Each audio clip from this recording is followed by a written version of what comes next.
বিসমিল্লাহির রহমানির রহিম। মাননীয় সংসদ সদস্যবৃন্দ, আসসালামু আলাইকুম।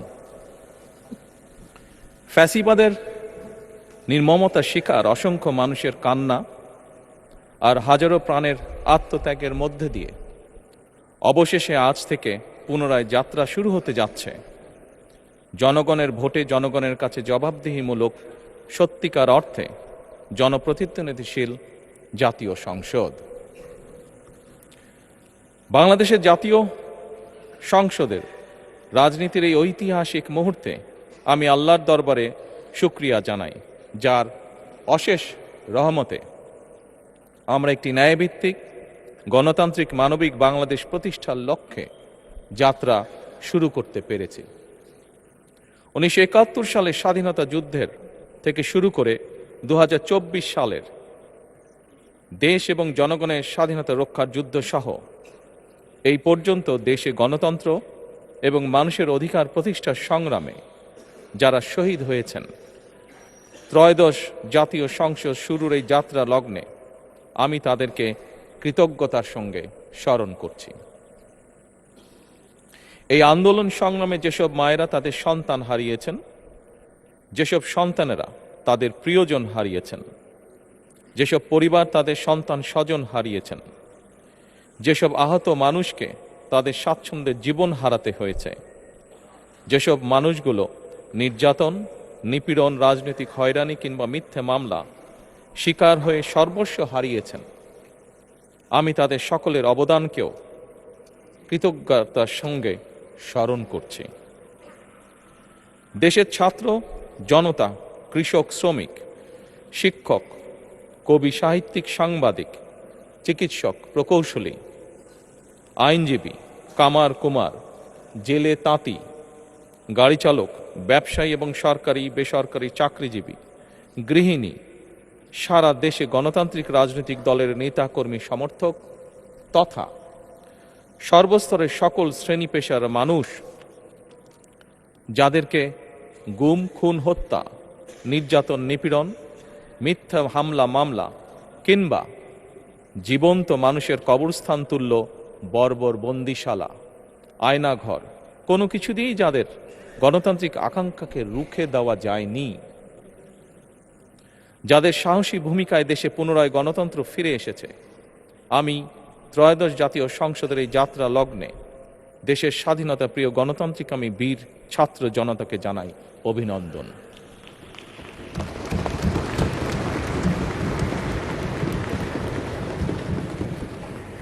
সম্মানিত সংসদ সদস্যবৃন্দ, দেশনেত্রী মরহুমা বেগম খালেদা জিয়া জনগণের অধিকার প্রতিষ্ঠায় দেশে সংসদীয় গণতন্ত্র প্রতিষ্ঠা করেছিলেন, সংসদীয় গণতন্ত্রকে প্রাতিষ্ঠানিক রূপ দিয়েছিলেন। সেই গণতন্ত্রকে প্রহসনের রূপ দিয়ে জাতীয় সংসদকে হাস্যরসের খোরাকে পরিণত করা হয়েছিল। দেশে তাবিদারি শাসন শোষণ কায়েম করা হয়েছিল। দেশে সংসদীয় গণতন্ত্র এবং জনগণের অধিকার পুনঃপ্রতিষ্ঠা করার জন্য দেশনেত্রী বেগম খালেদা জিয়া জীবনের শেষ দিন পর্যন্ত লড়াই করেছেন। জীবনে কখনোই স্বৈরাচার কিংবা ফ্যাসিবাদের সঙ্গে আপোষ করেননি। দেশে আজ থেকে আবারও সেই কাঙ্ক্ষিত সংসদীয় গণতন্ত্রের যাত্রা শুরু হলো, আলহামদুলিল্লাহ।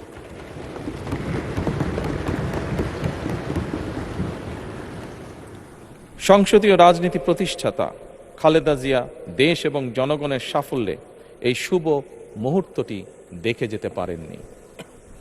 আজ তাই এই জাতীয় সংসদে দাঁড়িয়ে আমরা দেশ এবং জনগণের স্বার্থে আপসীর নেতৃত্ব, ব্যক্তিত্ব, স্মরণীয়, বরণীয়, অনুকরণীয় রাজনীতিবিদ মরহুমা খালেদা জিয়াকে গভীর শ্রদ্ধার সঙ্গে স্মরণ করছি।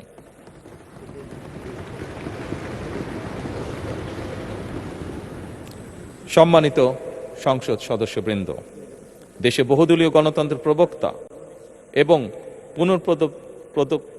প্রবর্তক, স্বাধীনতার ঘোষক শহীদ প্রেসিডেন্ট জিয়াউর রহমানের একটি উক্তির কথা আপনাদের সামনে আমি স্মরণ করতে চাই। তিনি বলেছিলেন, জনগণই যদি রাজনৈতিক দল হয় তাহলে আমি সেই দলেরই আছি। অর্থাৎ ব্যক্তি কিংবা দলের স্বার্থ নয়, জনগণের স্বার্থই সবচাইতে বড়। এটাই বিএনপির রাজনীতি।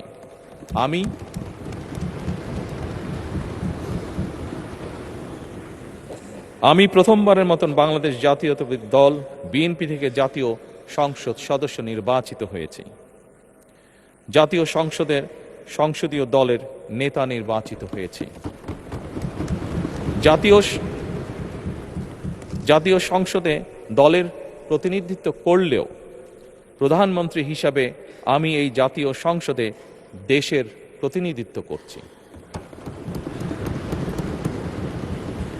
দল, মত, ধর্ম, বর্ণ নির্বিশেষে দেশের জনগণের প্রতিনিধিত্ব করছি। আমার রাজনীতি দেশ এবং জনগণের স্বার্থ রক্ষা করার রাজনীতি। বিএনপির রাজনীতি জনগণের জীবন মান উন্নয়ন এবং স্বনির্ভর বাংলাদেশ গড়ার রাজনীতি। প্রতিটি পরিবারকে স্বনির্ভর করাই আমাদের রাজনীতির লক্ষ্য। প্রতিটি পরিবারকে স্বনির্ভর করার মাধ্যমেই বিএনপি একটি স্বনির্ভর, সমৃদ্ধ, নিরাপদ, গণতান্ত্রিক বাংলাদেশ প্রতিষ্ঠা করতে চায়। এই লক্ষ্য অর্জনে আমি জনগণের সমর্থন এবং সহযোগিতা চাইছি।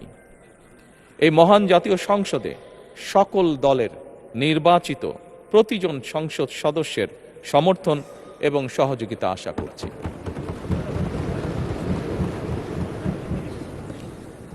সম্মানিত সংসদ সদস্যবৃন্দ, আমি বিশ্বাস করি আমাদের দল কিংবা মত কিংবা কর্মসূচি ভিন্ন হতে পারে, কিন্তু তাবেদার মুক্ত, ফ্যাসিবাদ মুক্ত একটি স্বাধীন, সার্বভৌম, নিরাপদ, স্বনির্ভর বাংলাদেশ প্রতিষ্ঠায় আমাদের মধ্যে কোনো বিরোধ থাকতে পারে না, বিরোধ নেই।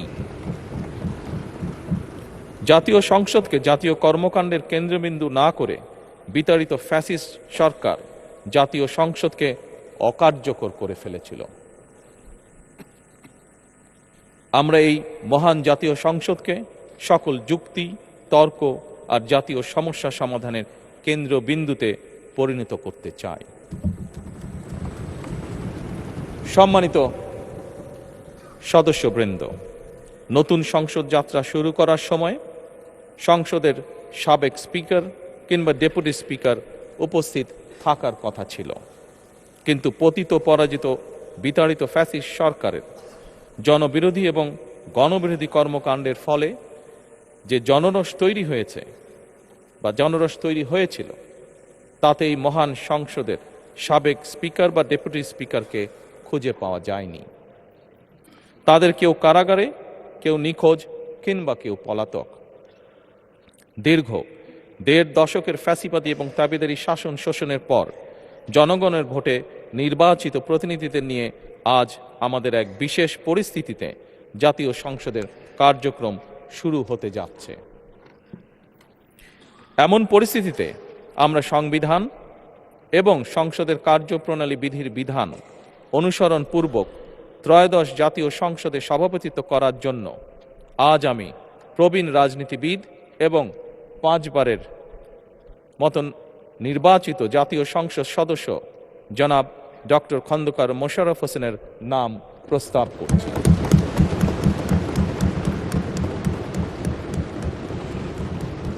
সম্মানিত সংসদ সদস্যবৃন্দ, আমাদের সংসদীয় রীতিনীতির ইতিহাসে এই ধরনের পরিপ্রেক্ষিত নজিরবিহীন নয়।